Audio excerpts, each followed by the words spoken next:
Hello everyone. Welcome back to Reddit Night, your favorite Reddit reading channel. Today we are back on our /askreddit. Don't forget to like and subscribe. What's your damn I'm a badass moment? I didn't think how cool/good it was at the moment, but when I was like 5 or 6 a woman covered in blood crawled to my childhood house door and started banging on it. I woke up from the noise and went to open it. When I opened it, I just saw her in cuts, scratches, bruises, etc. Apparently her boyfriend was trying to actually kill her and she managed to escape. She asked to be let in for safety and I let her in and went to go wake up my mom.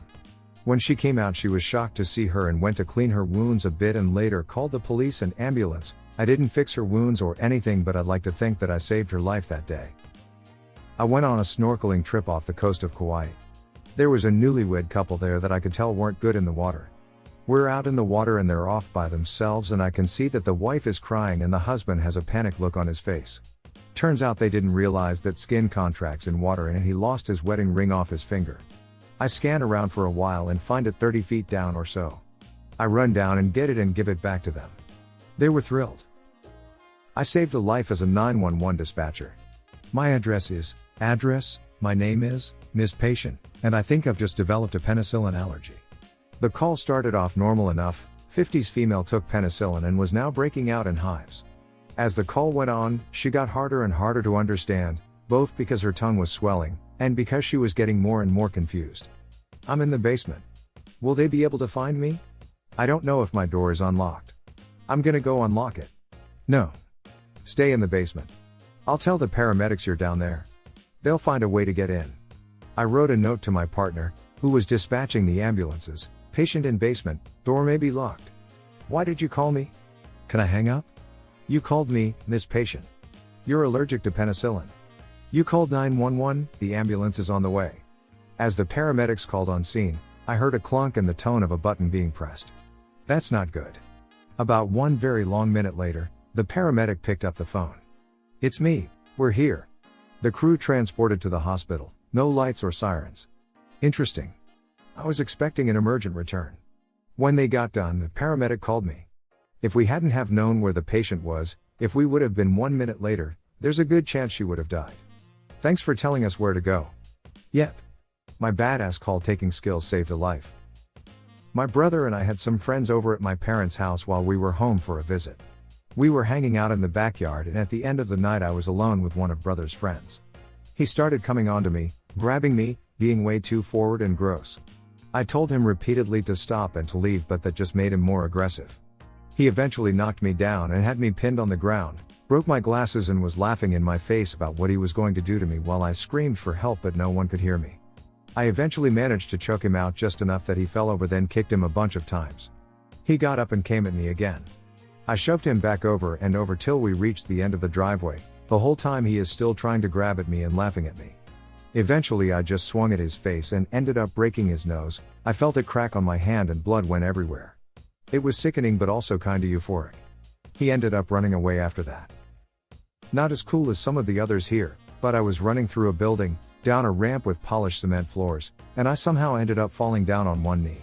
With my high momentum I managed to slide all the way down the ramp. It was very long, and then kicked myself back up into running again. It all happened completely smoothly and it felt like an action scene. I was a senior in high school and I was walking down the hallway where the freshman lockers were. There was a small group of freshmen standing around a locker trying to get it to open, but it was jammed. I stopped and said, I can get that open for you. Put in the combination. So this petite freshman girl spins the combo and say step back. And then I punched the locker as hard as I could next to the lock. To my everlasting surprise the door popped right open. So I said, there you go. And immediately walked away. I'm 6 feet 8 inches and a giant dork, so I felt like a super big, cool, tough guy that day. Obese most of my life. Worked really hard, lost 100 pounds, took up running, and decided to run a marathon. I've never felt more like a badass than when I crossed that finish line. The training and the race itself were the hardest things I've done in my life, and there were many times throughout where I really wasn't sure I was going to make it. I got lost alone in Yellowstone, after sunset. But I'd come prepared with a headlamp, kept my cool and found my way back to my car alive. My detour added several miles to the route, and it was and still is the most I've hiked in a single day, probably just under 14 miles. I could barely move when I got back to my car. I had to just sit for about 20 minutes before I was able to drive. But I got the most amazing view of the Milky Way of my entire life along the way. Totally worth it for that alone. Any mishap you survive becomes an adventure. Publishing my first paper in a peer-reviewed journal. I went to a shop to buy a new bike. And I went there on my old bike. I came back home riding my new bike and by holding the old one with one hand. Everything was going fine, until the bikes abruptly turned sideways and sent me flying over the handlebars. I ducked forward, landed on my shoulder and in a continuous roll, I got back on my feet and did a thumb up to appease a startled passerby.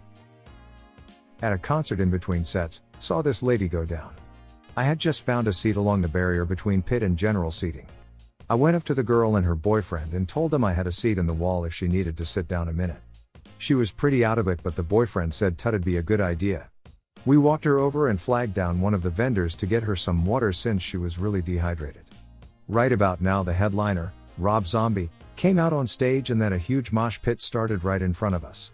Myself, the boyfriend, and another guy formed a protective wall around her, myself at the very front cause I'm the biggest. Most of the people were respectful and following mosh etiquette, but there was this one drunk dude who I guess saw what we were doing and decided it'd be fun to try and knock me down onto her. He came at me a little harder than everyone else, I just pushed him back in, then he came at me a little harder and I started to get a little angry.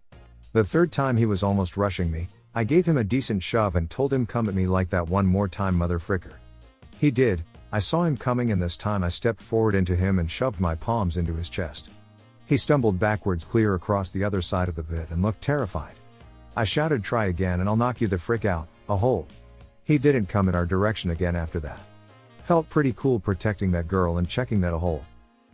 I got one of my head professors suspended in my first year of college. I led a complainant party against the head professor who was always harassing and threatening students for no reason. He would accidentally bump into girls and once told a friend of mine I'll kick you in the nuts if you don't turn in the assignment, duffer boy. So over the course of a week we recorded him as I instructed his usual bullying victims to keep the phone in a certain way in the breast pocket. Told them to talk very calmly so they don't get incriminated for misbehavior. After it was all done, we took a confessions account on Instagram, for added social media pressure, and saved them. We took all of it to the head of our department and I put a very smoothly yet subtly threatening case in front of him for the students. He promised us to take actions but politely asked to not make anything public. Well, we weren't in a position to negotiate but acted like no problem, so long as he is removed.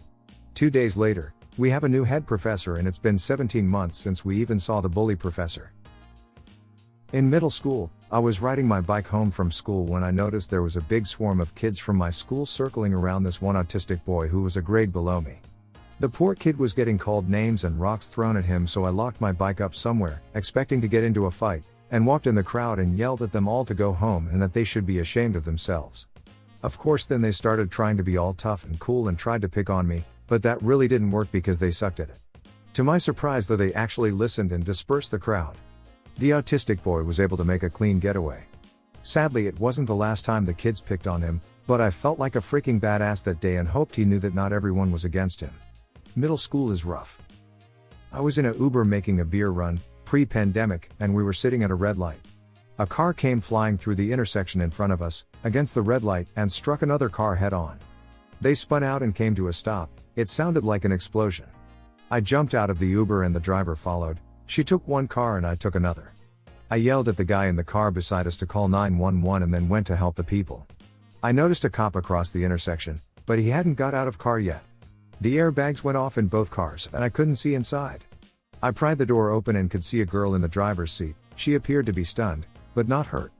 I told her to turn the car off. It was leaking gas and oil everywhere, but I didn't say why so she wouldn't freak out. Then I asked her if anyone else was with her. Her dad was in the passenger seat. He was okay too. I had her cover her eyes so I could cut the side airbag so she could get out and then did the same for her dad. I had never actually felt an airbag before and man, those things are stiff. I could barely even move it. I popped it with my trusty electrician's knife. I guided them to the side of the road and made sure they were all right. The previously mentioned cop was still in his car.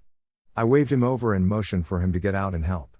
Then an ambulance arrived and we got back in the Uber and left.